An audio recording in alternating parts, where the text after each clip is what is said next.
Tirurangadi today news അപ്ഡേറ്റിലേക്ക് സ്വാഗതം.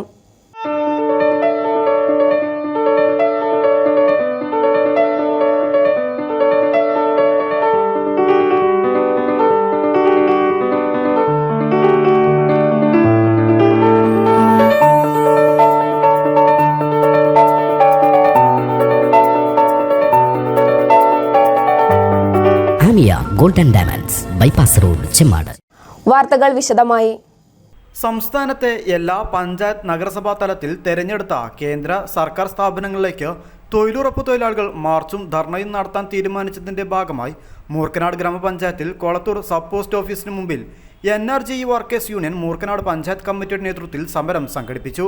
തൊഴിൽ ദിനങ്ങൾ 200ആയി വർദ്ധിപ്പിക്കുക, അർഹമായ മുഴുവൻ തൊഴിലാളികൾക്കും തൊഴിൽ ഉറപ്പുവരുത്തുക, പ്രതിദിന കൂലി 600 രൂപയാക്കി വർദ്ധിപ്പിക്കുക, തൊഴിൽ സമയം രാവിലെ 9 മുതൽ വൈകിട്ട് 4 വരെയാക്കുക, അപ്രായോഗിക NMMS ജിയോ ടാഗുകൾ പിൻവലിക്കുക, യഥാസമയം കൂലിയും സാധന സാമഗ്രികളുടെ വിലയും ലഭ്യമാക്കുക, സംസ്ഥാനത്തിന് അർഹമായ ലേബർ ബഡ്ജറ്റ് അനുവദിക്കുക തുടങ്ങിയ ആവശ്യങ്ങൾ ഉന്നയിച്ചാണ് തൊഴിലാളികൾ പ്രക്ഷോഭം നടത്തുന്നത്. 250-ൽ പരം തൊഴിലുറപ്പ് തൊഴിലാളികളാണ് സമരത്തിൽ പങ്കെടുത്തത്. കറുപ്പത്താൽ ബസ് സ്റ്റാൻഡിൽ നിന്ന് NRGE വർക്കേഴ്സ് യൂണിയൻ ജില്ലാ കമ്മിറ്റി അംഗം K. രാജഗോപാലിന്റെ നേതൃത്വത്തിൽ പ്രകടനമായി എത്തിയ സമരം ബിന്ദു ചക്രത്തിന്റെ അധ്യക്ഷതയിൽ CITU ജില്ലാ സെക്രട്ടറി MP സലീം ഉദ്ഘാടനം ചെയ്തു. എങ്ങനെയാണ് നമ്മളെല്ലാവരും തൊഴിലുറപ്പ് പദ്ധതിയിലെ തൊഴിലാളികളായത്?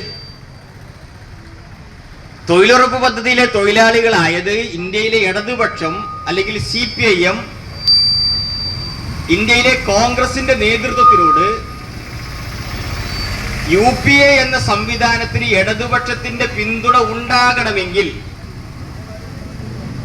ഇന്ന കാര്യങ്ങൾ നിങ്ങൾ നടപ്പിലാക്കുമെന്നുള്ള ഉറപ്പ് ഞങ്ങൾക്ക് വേണം എന്ന് പറഞ്ഞതിന്റെ അടിസ്ഥാനം.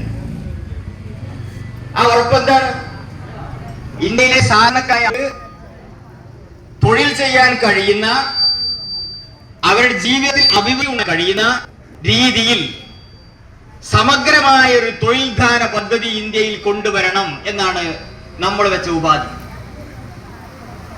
അങ്ങനെയാണ് നിങ്ങളെല്ലാവരും തൊഴിലുറപ്പ് പദ്ധതിയിലെ തൊഴിലാളികളായി മാറാൻ കഴിയുന്ന രീതിയിലേക്കുള്ള ഒരു തൊഴിലുറപ്പ് പദ്ധതി വന്നത്. നമ്മുടെ നാട്ടിലെ വലതുപക്ഷ രാഷ്ട്രീയത്തിന്റെ ആൾക്കാര് വലിയ രീതിയിൽ പറയും, തൊഴിലുറപ്പ് പദ്ധതി ഞങ്ങളാ കൊണ്ടുവന്നത് എന്ന് പറയും. തൊഴിലുറപ്പ് പദ്ധതി കൊണ്ടുവന്നത് ഇടതുപക്ഷത്തിന്റെ നിലപാട് കൊണ്ടാണ്,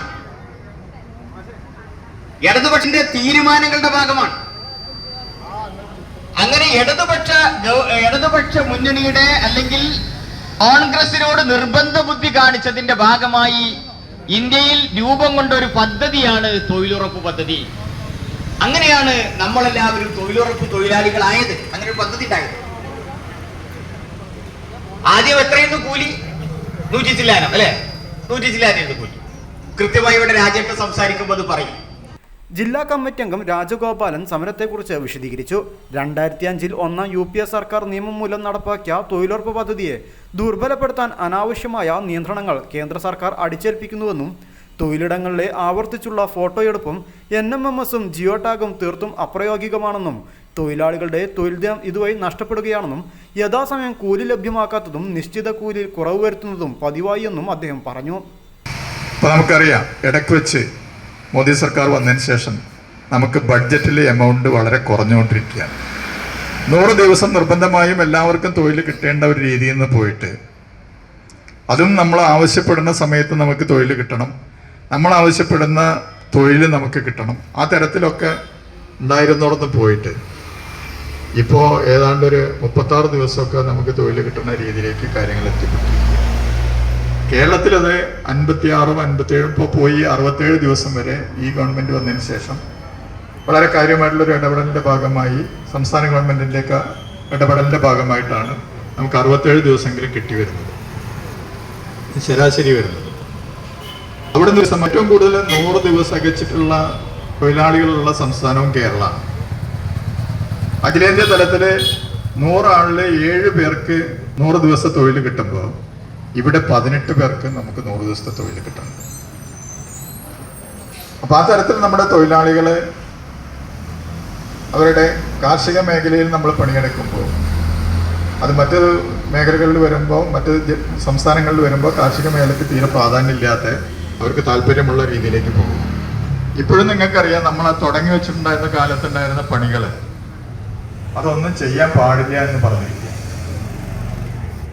നമ്മൾ ഡ്രെയിനേജ് ക്ലീൻ ചെയ്തിരുന്നു, അതുമാതിരി തന്നെ റോഡിൻ്റെ സൈഡ് നമ്മൾ വെട്ടി വൃത്തിയാക്കിയിരുന്നു, നമ്മളെ ചുറ്റുമുള്ള മറ്റ് കാർഷിക മേഖലയിൽ നെൽകൃഷിയിലേക്ക് നമ്മൾ പോയിരുന്നു, പച്ചക്കറി കൃഷിയിലേക്ക് പോയിട്ടുണ്ടായിരുന്നു.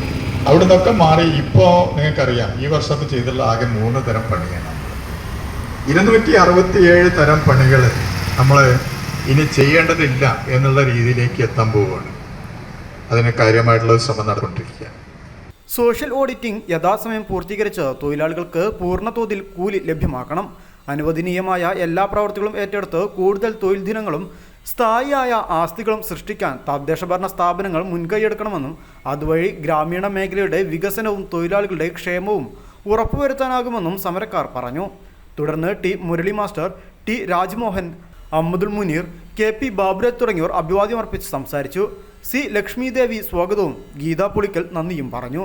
News desk, Tirurangadi today.